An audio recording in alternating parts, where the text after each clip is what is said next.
भारत के मारूफ अदाकार इरफान खान मुंबई में इंतकाल कर गए हैं। उन्होंने मौत से पहले एक खत लिखा था। दोस्तों, वो खत अंग्रेजी जबान में है, उसका उर्दू तर्जुमा करके हम आप तक पहुंचा रहे हैं। आप अंदाजा लगाइए कि कैंसर के बड़े मरज से लड़ने वाला इरफान खान क्या सोचता था। जिंदगी की बहारें, रंगीनियां, शोबिस, चकाचौंध, सब कुछ देखने वाला, दौलत, शोहरत, इज्जत अपनाने वाला आदमी जब बिस्तर मर्ग पर गया तो उसने क्या सोचा और क्या लिखा। आपको ये बता दें कि यह खत इरफान खान ने लंदन के एक अस्पताल में जब वो जेर इलाज थे वहां बैठकर लिखा था।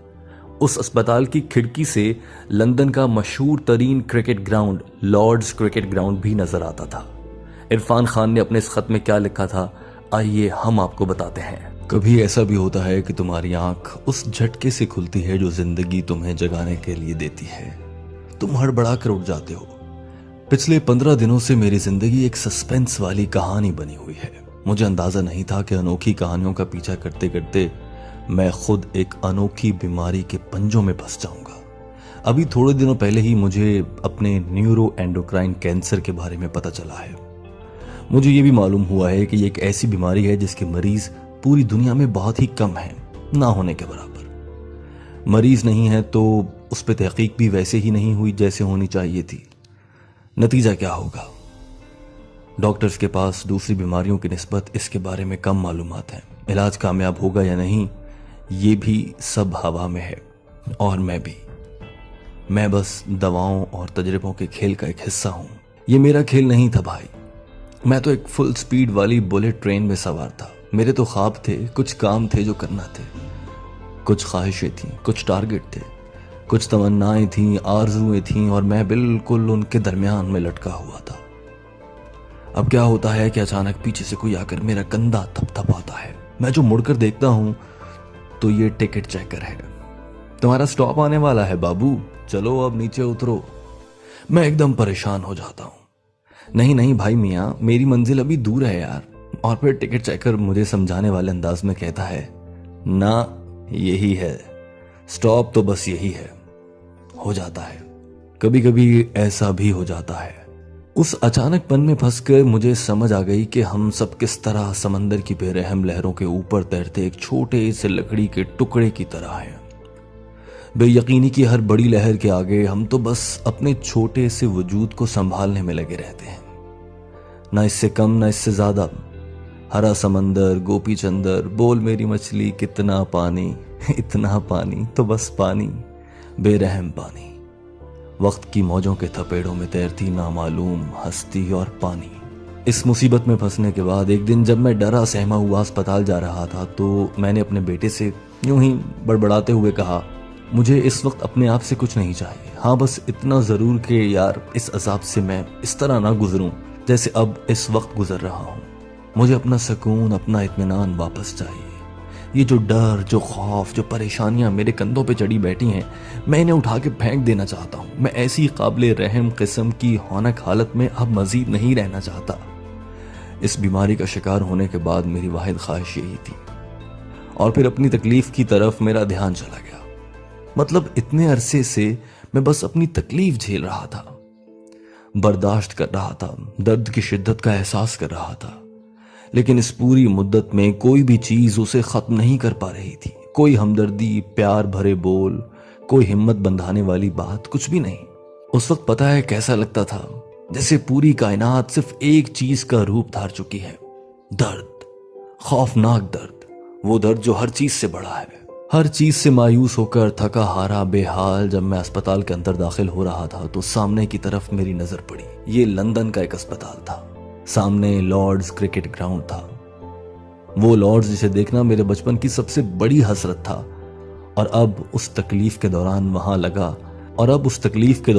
लगा कि विवियन रिचर्ड का एक बड़ा सा हंसता हुआ पोस्टर भी मुझे अपनी तरफ खींच नहीं सका।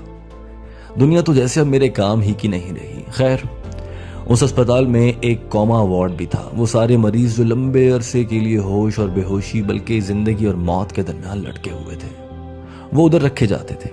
ऊपर, बिल्कुल मेरे वार्ड के ऊपर वाले कमरे में एक दिन मैं अपने कमरे की बालकनी में खड़ा था तो जैसे एक धमाका हुआ।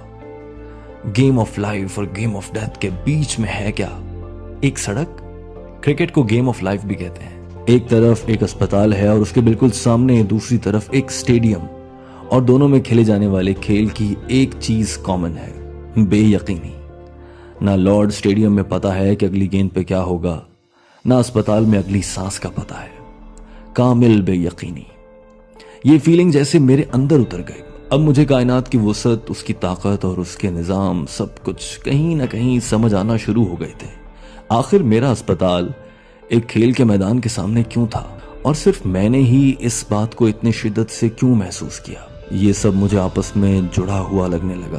तो समझो कि बस जो चीज यकीनी है वो बेयकीनी है, यानी बेयकीनी के अलावा इस पूरी कायनात में कुछ भी ऐसा नहीं जिसे यकीनी कहा जा सके। अब जब सभी बेयकीनी के भाव में हैं, तो मैं क्या और मेरी बेयकीनी क्या? मुझे तो बस अपने बाकी रह जाने वाली ताकत को संभालना है और अपने हिस्से का खेल अच्छे से खेलना है। That's it. तो बस उस एक लम्हे के बाद मुझे समझ आ गई।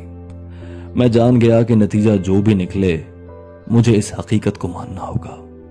उधर सब कुछ ऐसा ही है, चाहे मेरे पास 8 महीने बचे हैं, चाहे 2 माह, या बेशक 2 और साल, या बेशक 2 मजीद साल, सब कुछ एक तूफानी लहर में है। उसके बाद तमाम खदशे, तमाम डर, तमाम खौफ, परेशानियां, सब कुछ धुंधले होते गए और मेरा दिमाग इन सब से खाली हो गया।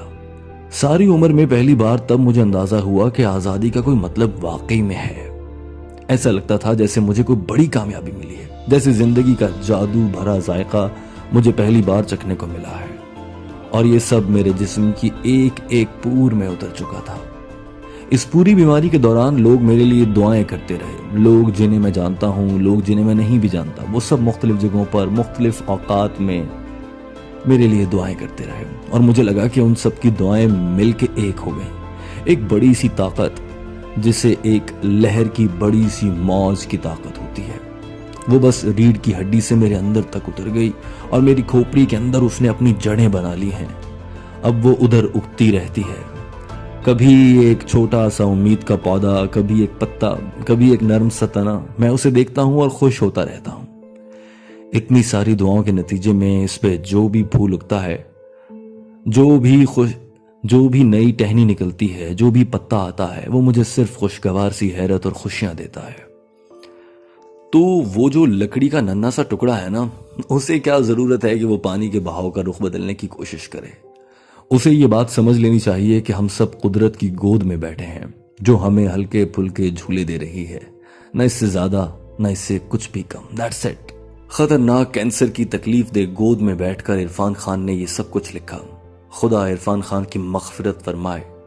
दोस्तों, इरफान खान की जानिब से लिखे गए इस खत का तर्जुमा आपने सुना। ये खत दूसरे अहबाब तक पहुंचाइए और याद रखिए, जिंदगी खुदा की दी गई एक मोहलत है। वो कभी भी अपनी जानिब इस मोहलत को वापस ले सकता है। हम इंसान बेबस हैं और हम इंसान कोशिश में लगे रहते हैं कि ज्यादा से ज्यादा वक्त गुजार लें, माल इकट्ठा कर लें, दौलत बना लें, लेकिन सब ठाठ पड़ा रह जाएगा जब लाद चलेगा बंजारा। इरफान खान दुनिया में नहीं रहे। Rest in peace Irfan Khan. आए सब मिलकर दुआ करें, अल्लाह ताला इस मुसलमान अदाकार को जन्नत में आला मकाम अता फरमाए और हम सबके गुनाहों को भी माफ फरमाए।